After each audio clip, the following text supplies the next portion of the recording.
Well, I bring greetings to you this evening in the precious name of Jesus. The uniting factor when God's children get together is that we belong to Him.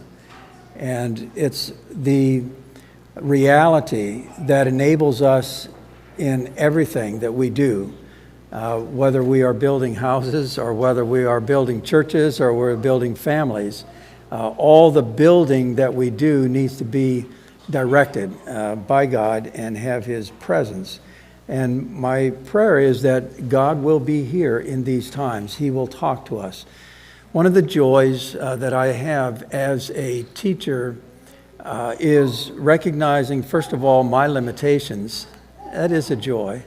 I don't know everything.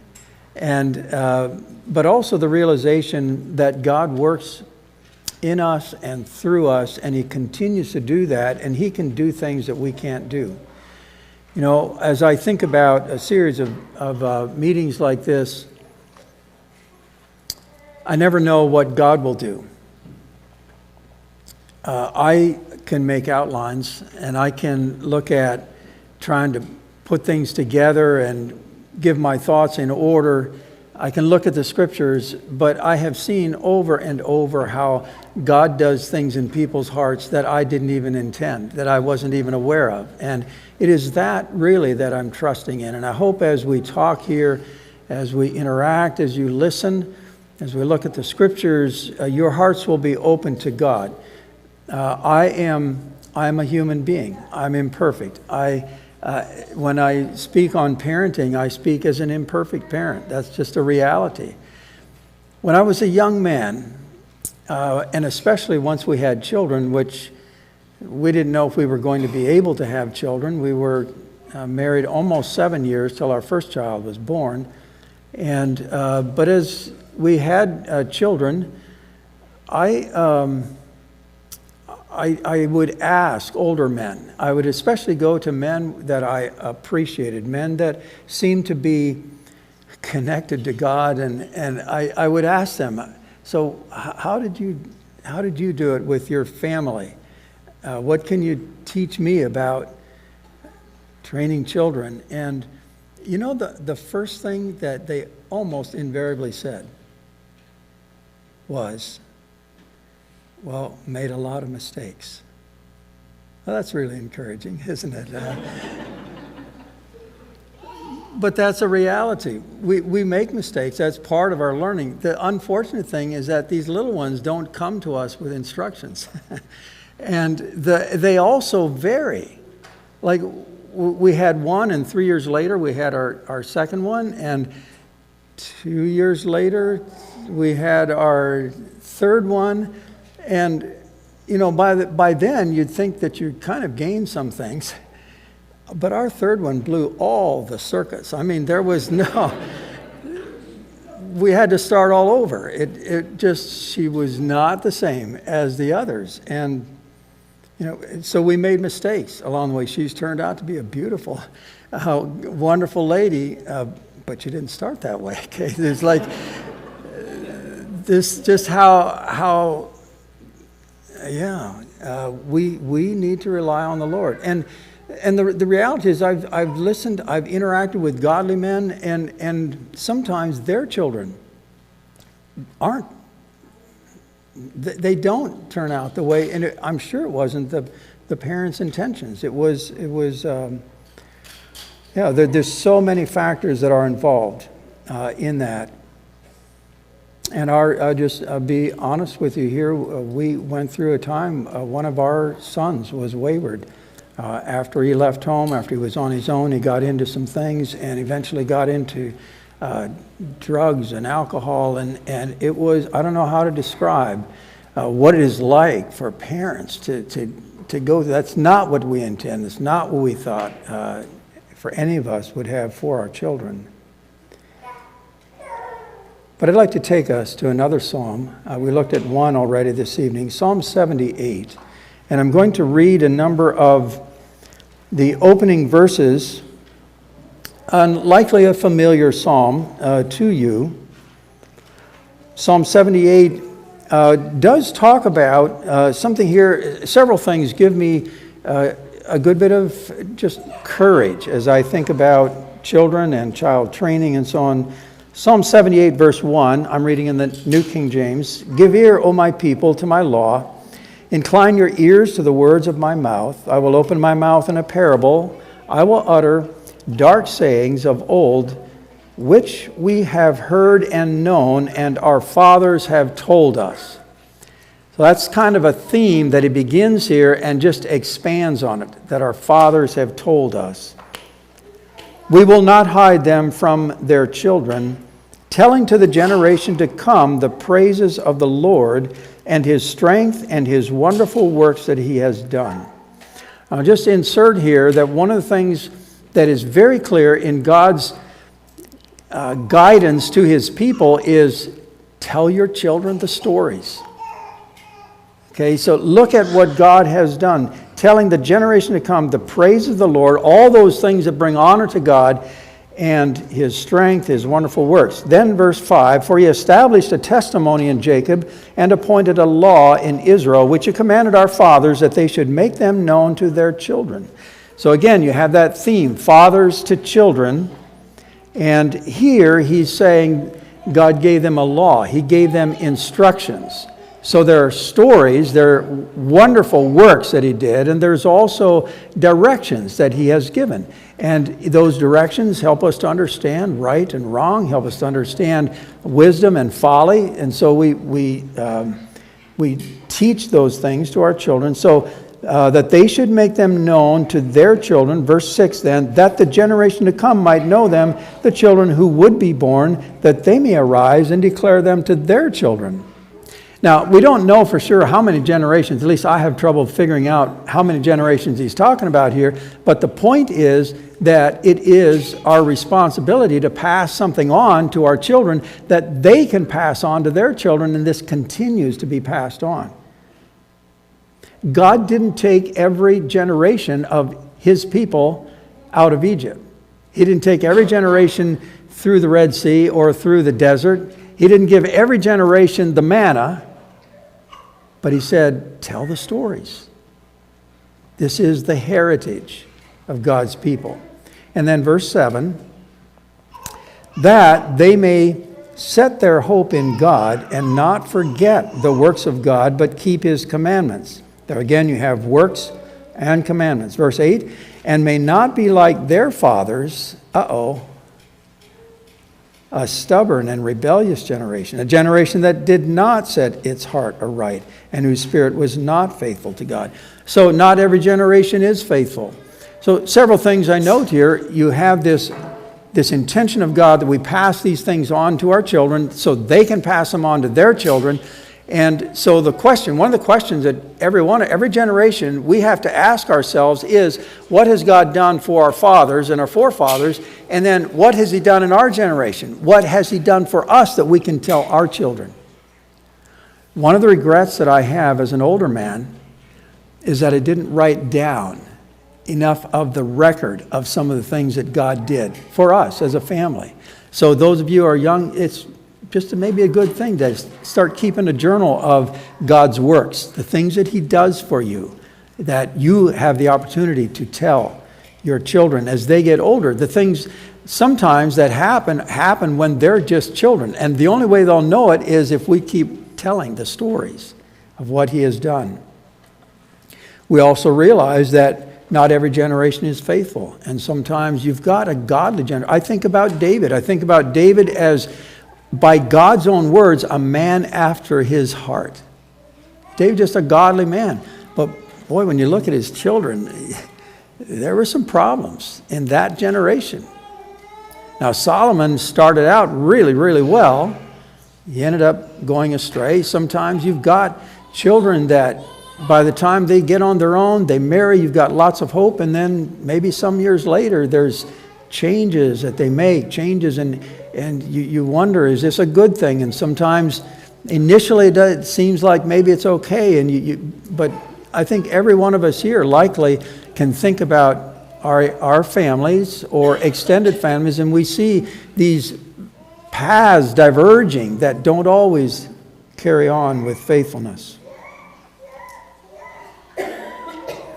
So that's from the Old Testament. I'm going to read a few verses yet from Paul's letter to the Ephesians. Again, very familiar verses here. In Ephesians 6, we've got some instruction, family instruction here. Children, obey your parents in the Lord, for this is right. Honor your father and mother, which is the first commandment with promise, that it may be well with you and you may live long on the earth. And you fathers, do not provoke your children to wrath, but bring them up in the training and admonition of the Lord. Now, Paul doesn't go into much detail here about how to do that.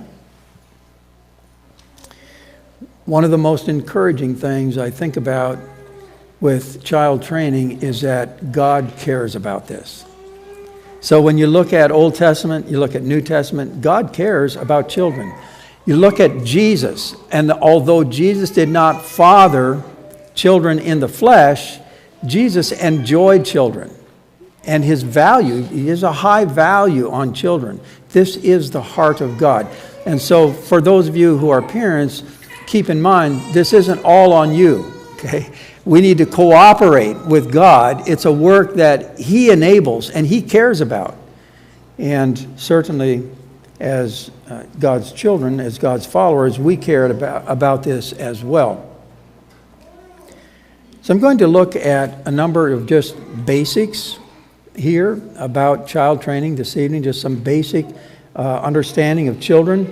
And some of these we could look at specific scriptures, but the early years of life are foundational. We understand that. There's a Jewish proverb that goes something like this: as at 7, so at 70. Okay. Now, the reality is that it doesn't always carry out. Okay. Some of you even might be quite different from where you were at 7. Okay. But it does emphasize the importance of those early years. And I'm just going to illustrate this rather briefly here. When children are preschool, particularly in that age, up to preschool, they don't separate spiritual reality from physical reality. Spiritual reality to them is just as real as physical reality. And I think it is God's design that we should capitalize on establishing their spiritual reality while they have no intellectual problem with understanding how could God part the sea, make water stand up like walls. How could he cause walls just to fall down flat? Well, when you tell a 3-year-old that story, those stories, they have no problem. It's like they'd like to be there. They want to see it. Okay. If you tell a 30-year-old who's never heard that, what are they going to do? Wait a minute. It takes a lot more faith to get there to say, whoa, is there a God that can do that? So there's a time where we need to be telling the stories. We need to be talking about the realities that they will accept.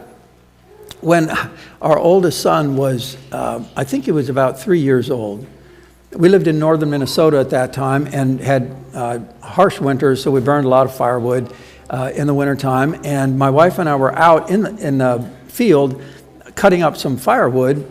I was running a chainsaw, and then we were going to split it and throw it on the pickup and take it in. Well, I shut off the chainsaw, and our little son was playing there in the snow. And my recollection is he was standing on one of the logs, and he bent down, and he did the thing that children love to do. They just kind of keep a running commentary of what they're doing. They talk about it. It's actually, psychologists think that's one of the ways that it helps them actually to not just remember, but actually to put things together. They actually know what's going on when they talk about it. And so he was doing that, and so he reached down and picked up a snowball. And things had just gotten really quiet with the chainsaw off, and I suddenly realized he's talking. He said, I got a snowball. And he said, I'm going to throw it up to God. And he went like this, and he looked and he said, he didn't catch it. And initially, that was my response. It's just really humorous. As I thought about it, I was so blessed. For him, God was as real as a snowball. Okay? And when we tell them stories about God, they have no problem believing whatever it is. Now, it means that we have to be faithful to the stories, okay? There are lots of people who tell children stories that aren't true, and they believe those as well. And sometimes are disappointed later when they find out it's not true.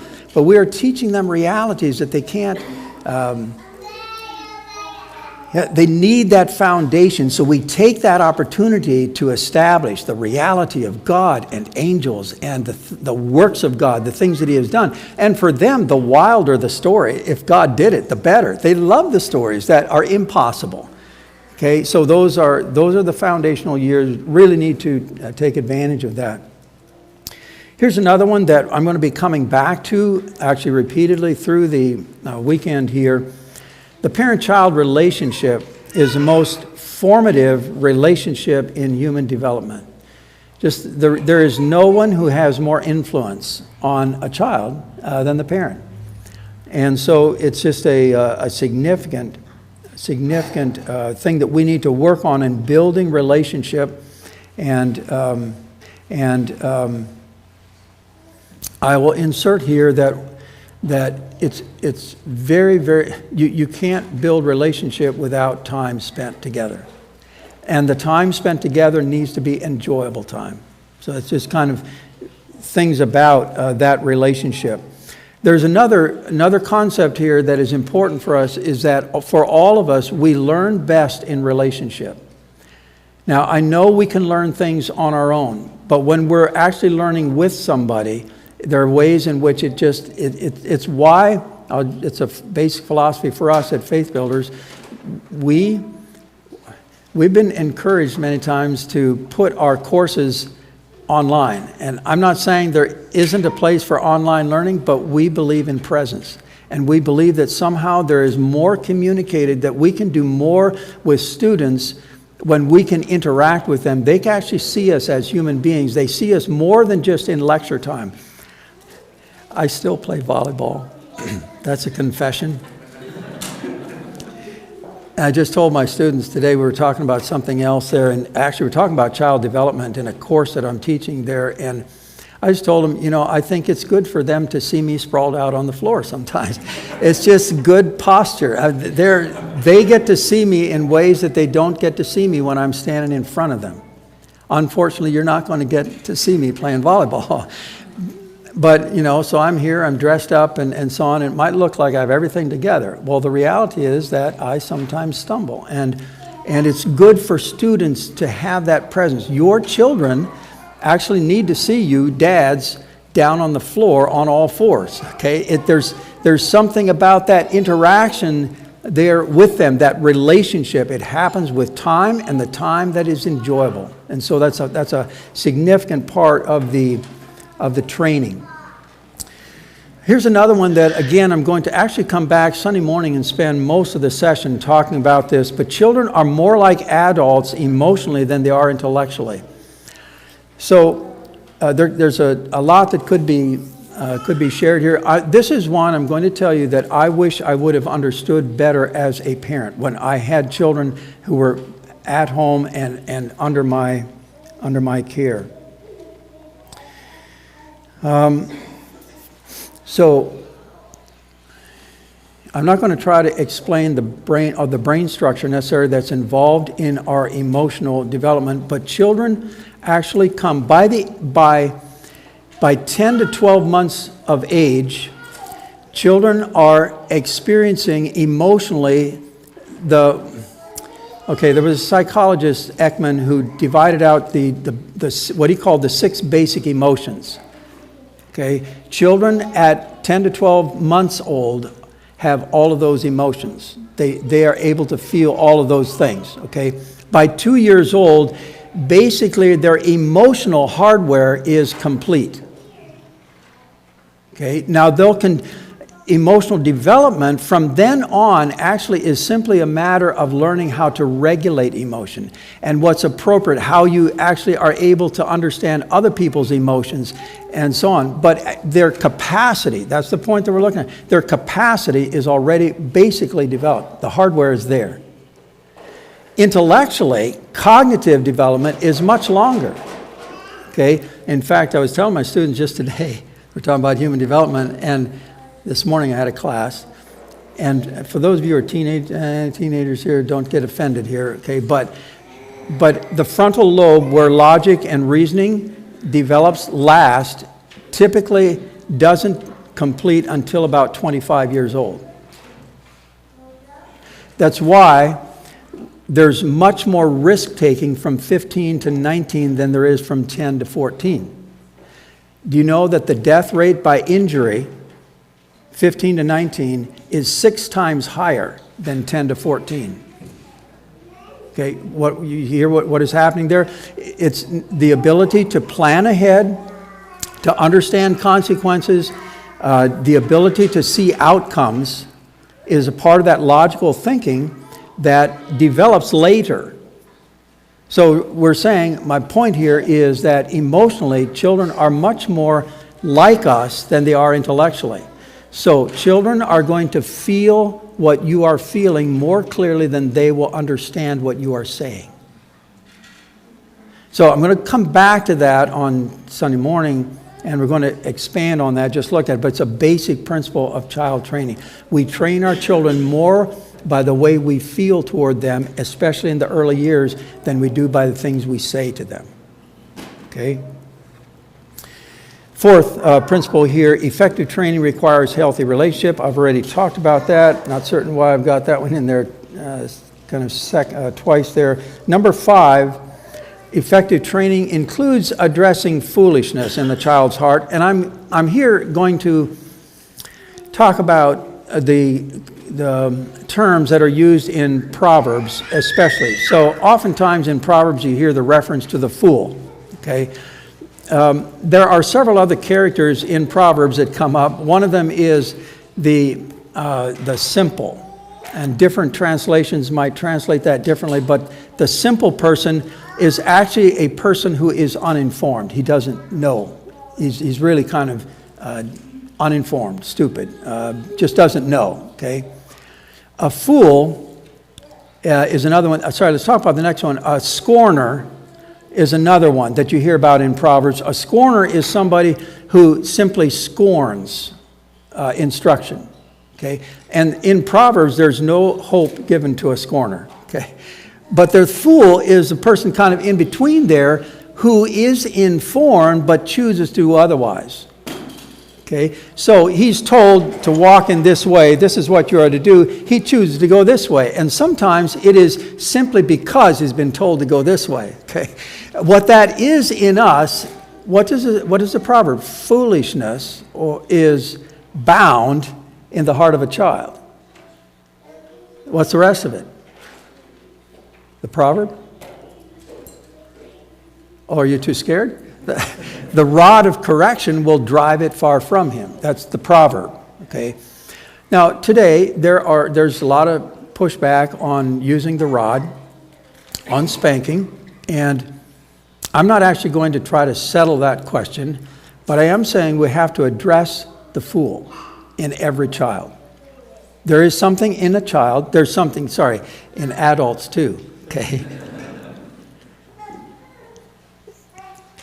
Now, it'll depend. If you really respect a person who tells you to do something, you got a good relationship, you might want to do it, okay? But if you're told, especially very authoritatively, you might feel something in you that just wants to do the other way, okay?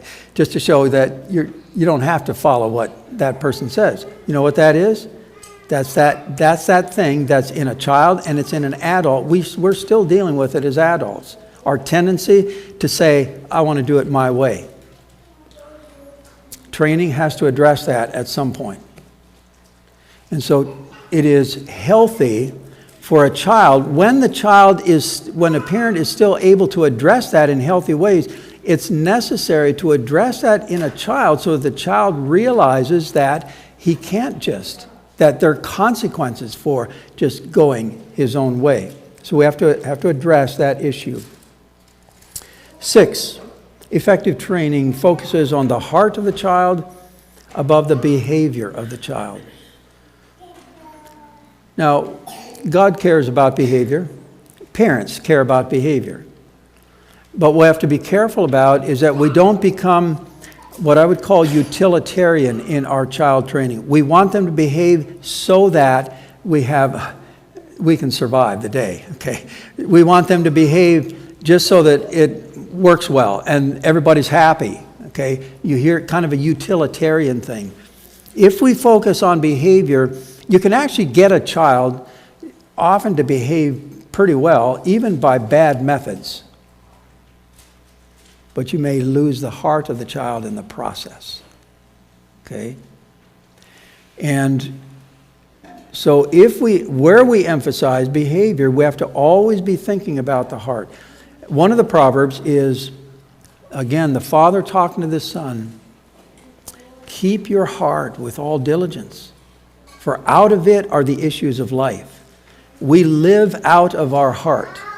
Okay, and so we want to keep the heart of the child so that if the child misbehaves, the child actually has some twinge of, I have disappointed my parents, and it feels bad to them. They don't want to disappoint their parents. Keep the heart in focus.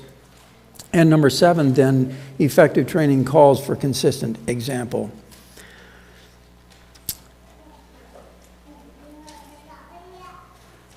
This doesn't mean that as parents we have to be perfect. Okay? We won't be perfect. But we have to teach them when we are imperfect how to respond even to our imperfections. Do we justify them? Do we hide them? Or do we show them that when we make mistakes, we acknowledge mistakes and we address those? So consistent example. Children are not, unfortunately, going to remember very much of what you say. 20 years. Now, there are times, you can think back and say, my dad used to always say, okay, so you can remember certain things that your parents said, but they're going to remember, your children are going to forget a lot that you actually say, but they won't forget you. It's our example, it's our life, it's the kind of person we are. And so, calling for consistent example.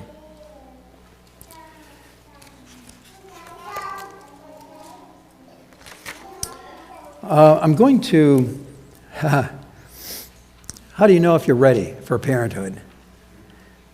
This is not original with me, but I'll give you some. Here's a dressing test. Obtain 1 large unhappy live octopus. Stuff into a small net bag. Make sure all arms stay inside. Feeding test. Obtain a large plastic milk jug. Fill halfway with water. Suspend from ceiling with a stout cord. Start the jug swinging and try to insert spoonfuls of soggy cereal into the mouth of the jug while pretending to be an airplane. Now dump the contents of the jug on the floor. Grocery test. Borrow 1 or 2 small animals, goats are best, and take them with you grocery shopping. Always keep them in sight and pay for anything they eat or damage. Night test. Obtain a small cloth bag and fill it with 8 to 12 pounds of sand, soaked thoroughly in water. At 8 p.m., begin to waltz and hum with the bag until 9 p.m. Lay down your bag and set your alarm for 10 p.m. Get up, pick up your bag, and sing every song you have ever heard. Make up about a dozen more songs and sing them until 4 a.m. Set alarm for 5 a.m. Get up and make breakfast. Keep this up for 5 years and look cheerful. Okay. Physical test. This is for women. Obtain a large beanbag chair and attach it to the front of your clothes. Leave it there for 9 months. Now remove 10% of the beans.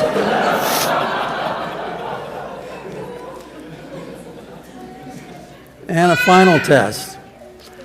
Find a couple who already have a small child. Lecture them on how they can improve their discipline, patience, tolerance, toilet training, and child's table manners.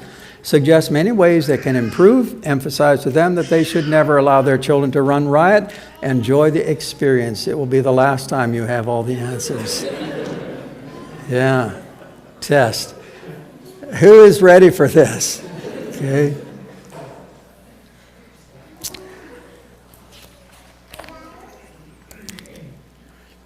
I'd like to look at some damaging parenting habits. I'm not going to spend much time on this. Again, we're going to be coming back to some of this later.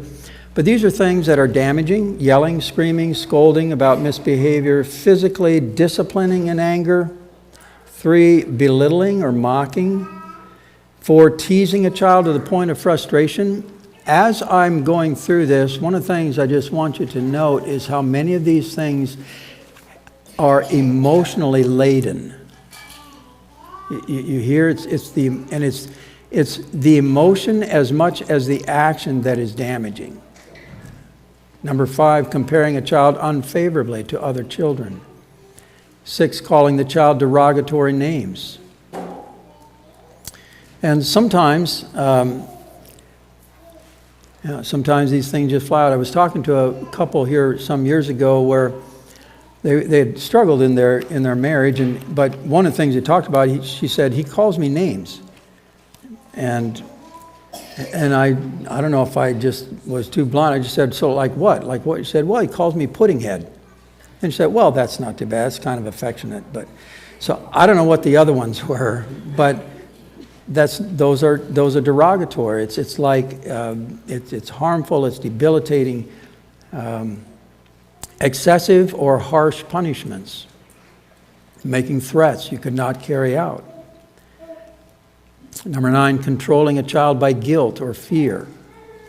10, holding a child to unattainable levels of performance.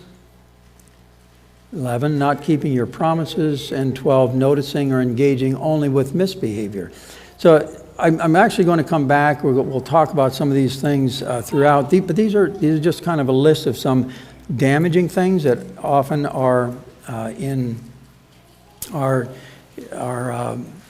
interactions, not because we have chosen, necessarily decided this is a good way to do it, but it's because we are still actually acting on the impulse of our own emotions many times, and in that communicating things to our children.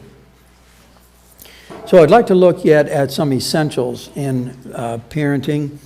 How do we, I looked at some of the foundational things, but actually now talking about methods, talking about some things that are helpful in methods. First of all, clarity, being clear in instructions. Some of these, obviously, I've learned from other people. I learned some of these along the way. I remember early hearing a man teaching on child training, and what he said was a little different from what I thought, but he said, he was talking about, actually no, I'm thinking about a book that I had read where the man said it is improper to punish a child if the child does not understand the instructions. You should not actually punish until there is clarity about what is expected of them. That's kind of the concept. And, the reality is that we can, sometimes looking at childish behavior, we can think it is so, the child should have known better. If they take, they're 3-4 years old and they start baking project on the kitchen floor, while you're gone, and you come back and it is a baking project, okay? And you think like, why in the world doesn't this child understand this? Well, clarity in instructions, and it sometimes the things that a child does may to them seem totally reasonable and right. They saw their mom getting the flour out. They saw her sprinkle it around, okay? And the mom never said, you don't do this on the floor. That's, I can't get to the counter, so this is the easiest place to do this. I had one of my sons, years ago, he came to me one day, and he had a board, and there was a mouse on the board, and the mouse was nailed to the board, like it was a roofing nail, you know. So he nailed this mouse to the board, and I looked at it, and my mouth just dropped. I said, son, like, I mean, now, folks, I'm not affectionate with mice, okay, but you don't treat animals like that. And I just, like, I couldn't understand, like, why would you do that? And I had never told him, don't nail a mouse to the board, okay? But he looked at me just kind of surprised, and he said, well, Dad, the rabbits. I said, rabbits? Like, I couldn't. And then all at once it dawned on me, several days before, I had butchered some rabbits, and in order to skin them, I put 2 nails on a board and hooked their legs over these nails and used that to skin anyway, so this was his version, you know, and I said, oh, okay, and he said, so could I have a knife? He wanted to skin this mouse. Well, he wasn't following my instructions, but he was following my example, and he thought, you know, one of the things with children is that they assume that they can do things that they can't. So I didn't give him a knife, okay? He wasn't at an age that he could have skinned a mouse without skinning himself, likely. And so I didn't, maybe I should have, but anyway, clarity, instructions. And with that, we sometimes think we're being clear, and sometimes we just can't think of all the things we should say they should not do, okay? But be sure that they understand that what they're doing, if they're doing something wrong, that what they're doing is something that you have instructed them in, and it actually calls for maybe some punishment or consequences. So, number 2, be reasonable with expectations. I've mentioned here already earlier, children, I don't know if you've ever heard of Jean Piaget. He's a psychologist who laid out, he observed children and recognized finally that children are not actually smaller versions of adults. We often kind of look at them that way. The reality is that they are in the process of developing mental capacities. Okay, so the brain is not actually developing. They're not very good at logic when they're 6 years old. They actually, until they're more like 10 or so, once they get to be that age, they can do logic with concrete things, with things that you can see and touch. And then it's actually not until a bit later that they can do abstract logic. That is, things that they're not able to see, but able to figure out by thinking about them, okay? So it's just capabilities, and again, we'll look at them sometimes when they're young and think that they ought to know better. I mean, even if I never told you to not to put flour on the floor or not to nail mice to boards, even if I never told you that, you ought to know better.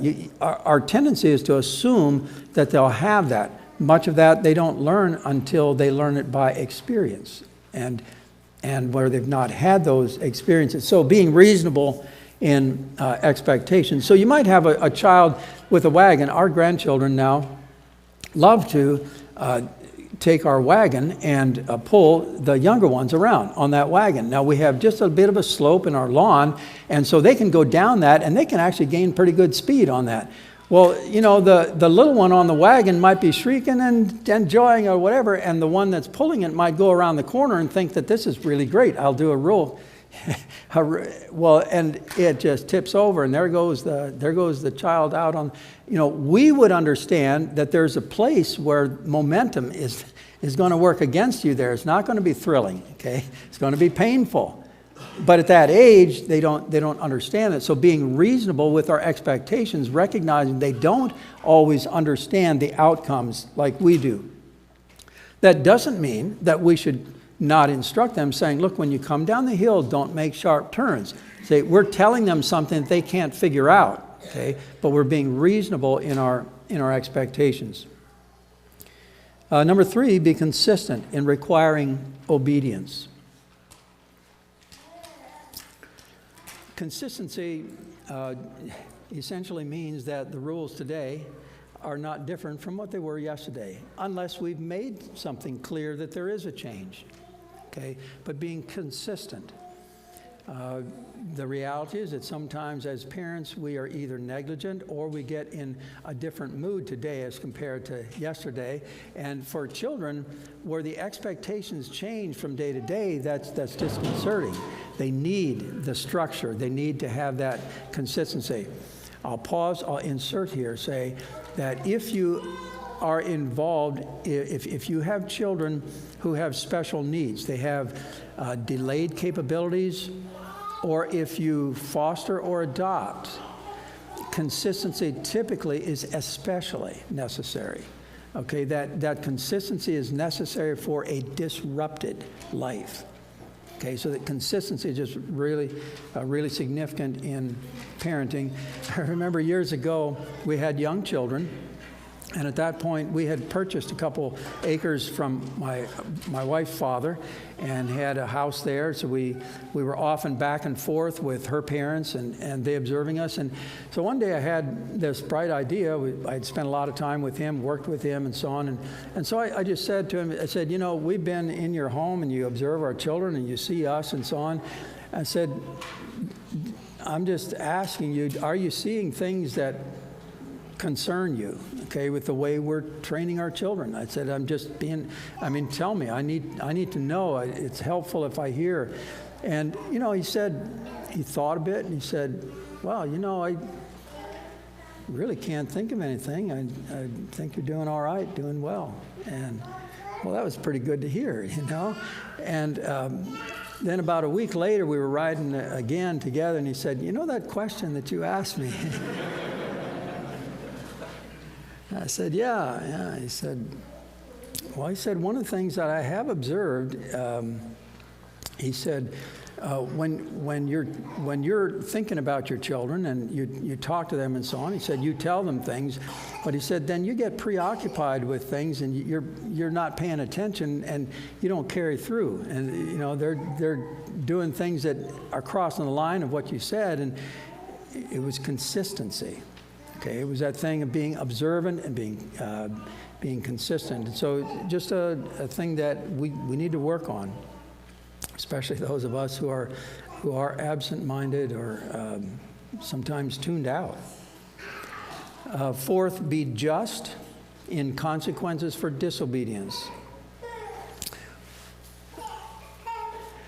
You know, sometimes this is a hard one, can be a difficult one to know, is it disobedience or is it just children acting like children? You know, when they get too wild, what do? Do you punish them or do you just tell them to calm down, or what do you do? Well, again, clarity with instructions is important, but then if they actually, either through negligence or it just seems too fun or whatever, they cross the boundaries. They've been told, they know that they're not supposed to do that, but they do it anyway. Well, there need to be consequences. And here's a principle that I found really helpful. You try to match the consequences, the weight of the consequences, to the weight of the disobedience. Okay? There's justice. The reality is that even children have some sense of justice. Okay, so if we balance that, and so if they make a mess, they clean up the mess. Okay, you balance the consequences with the disobedience, so that just thinking in terms that can be helpful for us, so that we're not overreacting and, you know, killing mosquitoes with sledgehammers. I mean, that's children actually will pick up on and recognize injustice. Even in as children. And then spend time and stay engaged. I remember reading some little pamphlet on child training years ago, and one line in this little pamphlet said, "Children spell love T-I-M-E." Okay, and that's how they know that they are loved, as we spend time with them.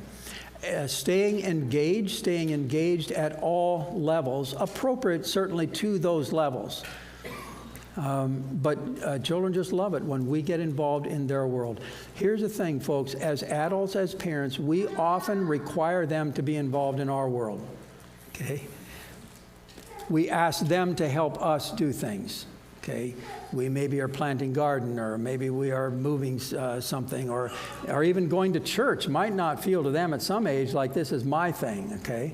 We ask them to be involved in our world. It's good for us to be involved in their world. Okay, to get into it, and they love it. I remember when our children were kind of spread in ages, I told you it was almost 7 years. Well, we almost couldn't quit then, once we got started having children. And so we had a spread. I think there was like 20 years from our oldest to our youngest, and so some of the children were at an age where, 6, 7 years old, and they loved playing hide and seek, okay? Well, we had children then that were like 15, 16 years old, and they didn't typically come to us and say, Dad, can we play hide and seek? Okay. At that age, they have other interests and so on. What was really fascinating is that when I would yield to the 6-year-old saying, let's play hide and seek, I'd say, okay, let's play hide and seek. The older ones even joined in. Okay, it's that engagement. It's that being involved in their lives. They love when we're involved with them. So there are some essentials in parenting. Basically tonight we've tried to look at some of the basics, some of the things that are involved in child training. Tomorrow evening, just so that you know what we're going to be looking at, I would like to consider parenting adolescents. So the focus perhaps here has been more on the younger child. So we'll look at parenting adolescents. Sunday morning, then, I would like to look at engaging our children emotionally. So we're going to come back to that theme of how to engage with them on that emotional level where there's connection. Let's pray. Our Father, we come to you and just acknowledging, Lord, that there's just much about life and about generations and about child training that we don't know. We do rely on you. And I pray for the parents that are gathered here with young children. I ask in Jesus' name that you would bless them with wisdom. Give them hearts that seek after you, and that their children would rise up also to seek after you. And we pray this in Jesus' name. Amen.